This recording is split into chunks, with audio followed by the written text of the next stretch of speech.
So what did he get wrong, guys? Today, Kanhaiyalal Teli of Rajasthan got his head chopped off by two Islamist men.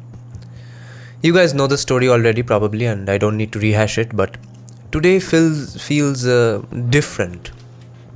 Think honestly, guys.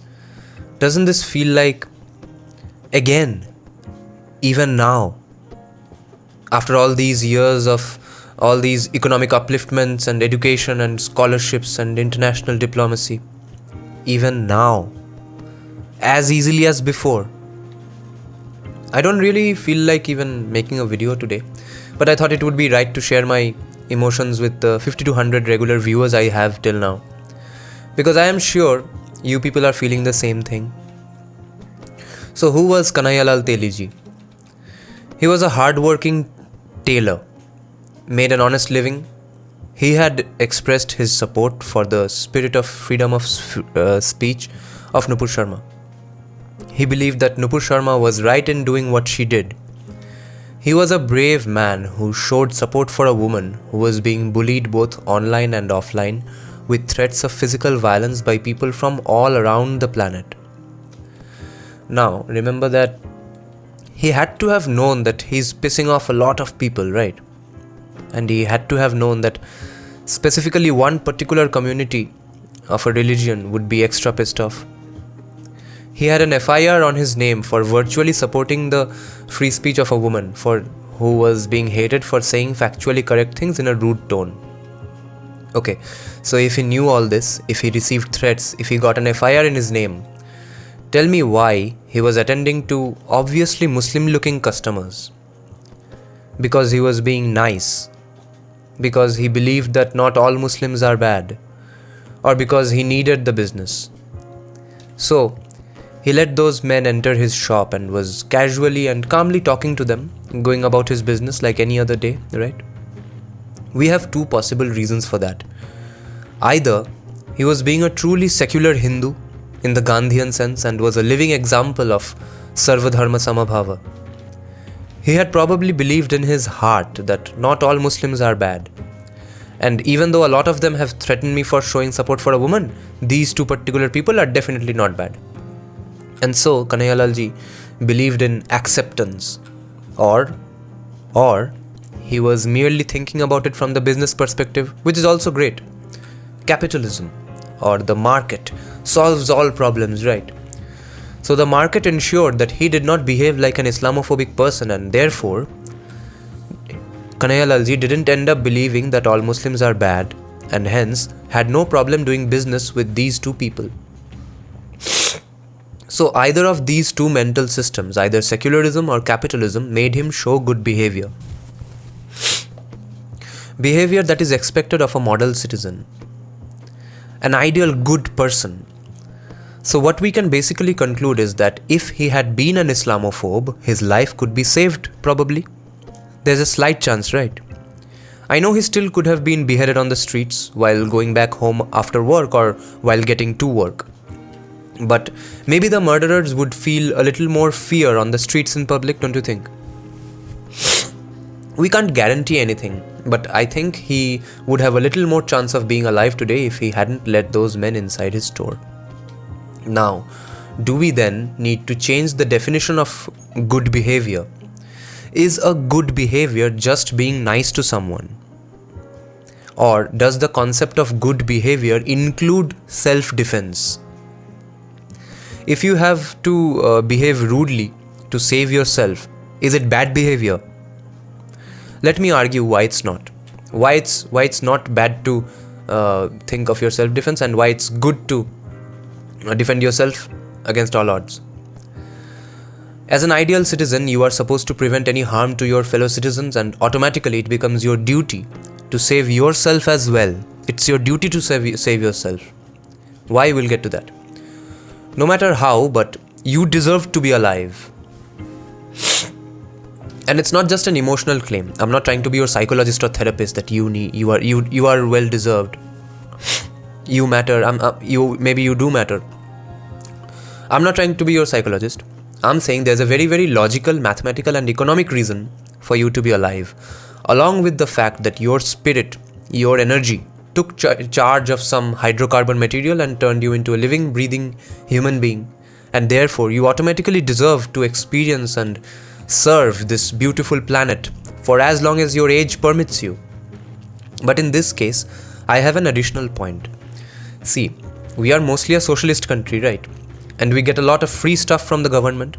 And even if we were a totally market-run society like USA, we would still have many of our services taken care of by the government, right? So, in a country like India, where the government spends so much money on its citizens while taking so much taxes from all of us to ensure those services, do you realize how much is spent on you, one person, in an entire year by the government? Kanhaiyalal Teli ji, was in his late 30s or early 40s. So imagine how much the government has spent on him up till this day to keep him alive and just so that he can be a contributing member to the society. Imagine the times he has taken rations, perhaps visited a government school or a government college or a government hospital maybe. He has approached the police, he has used public roads, public vehicles, right? And imagine how much money has been spent in keeping him safe in those government finance scenarios. Crores of rupees, right? The investment that the government made on Kanhaiya ji, which is now completely gone, investment that was created by taxing you and me, was done so that he could serve the society in his own little way by working on people's clothes. He was serving his neighborhood. He was being a skilled craftsman and fulfilling the unspoken promise that he made to the government in return of receiving those government services. And then, these two Islamist murderers shoot their own video of murdering Kanhaiyalal ji when moments before he was politely taking measurements from his would-be murderers.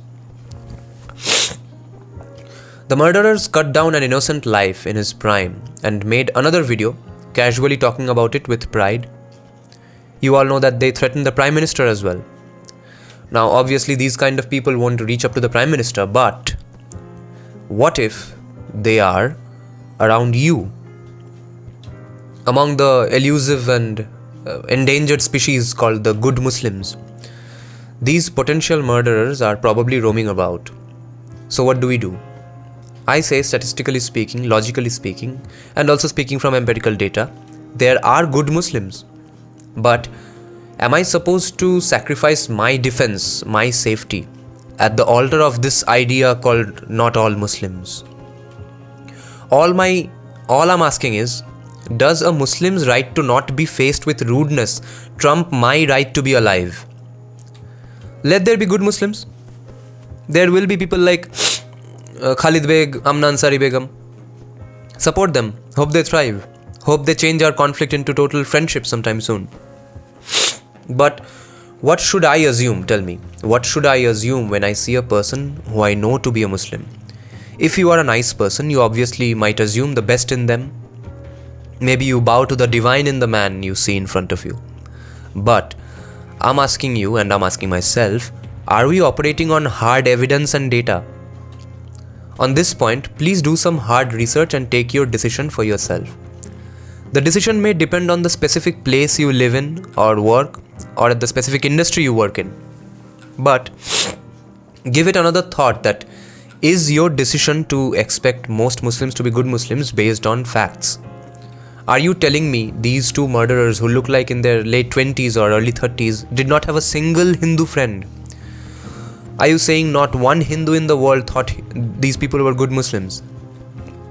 Is it really possible that he was living in a Hindu majority country and has never once had a positive interaction with a Hindu in his work, or whatever education place he went to, or on the streets, or in his neighborhood? What about those people now? What about those people who think not all Muslims are bad, and also those that thought these two murderers are good people? A government's foremost and basic priority is protecting life, liberty and property. And that means you too. Your most fundamental duty as a man or woman or a person from the third linga is to protect your life, your property and the lives of your family and friends' lives and their properties. And why should you hesitate to save yourself based on this highly ambiguous concept called not all Muslims are bad? Especially because there is no practical way to do a survey and confirm who in his mind is a good Muslim and who is bad. I'm not saying that from tomorrow, hate every Muslim you meet on the road. All I'm reminding you is that your first job is to value your life, to work for prosperity in your life, and take steps to ensure the longevity of your life. And in that context, rethink, reevaluate who you can trust. Good Muslims will be there, but just be a little more careful and increase your presence and voice in your neighborhood, your locality, in the public vehicles or your office, everywhere. Be present. Be unignorable and form bonds with people who might help you or may need your help if such incidents happen. And I hope you know this already. This could have been you. You know that, right? Remember Kanhaiyalal ji's cries and screams in his last moments? That could have been you if you too spoke out in favor of Nupur Sharma. And imagine how many people have done that in the country. And don't you think all of them are in the same danger? How many Hindus will good Muslims be able to save?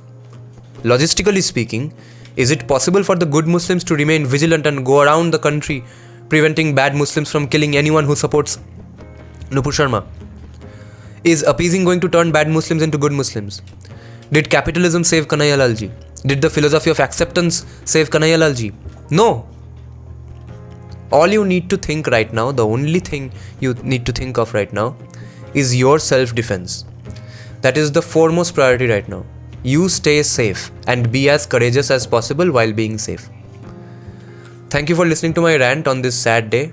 Never let Kanhaiyalal ji be forgotten. I have 3 reasons.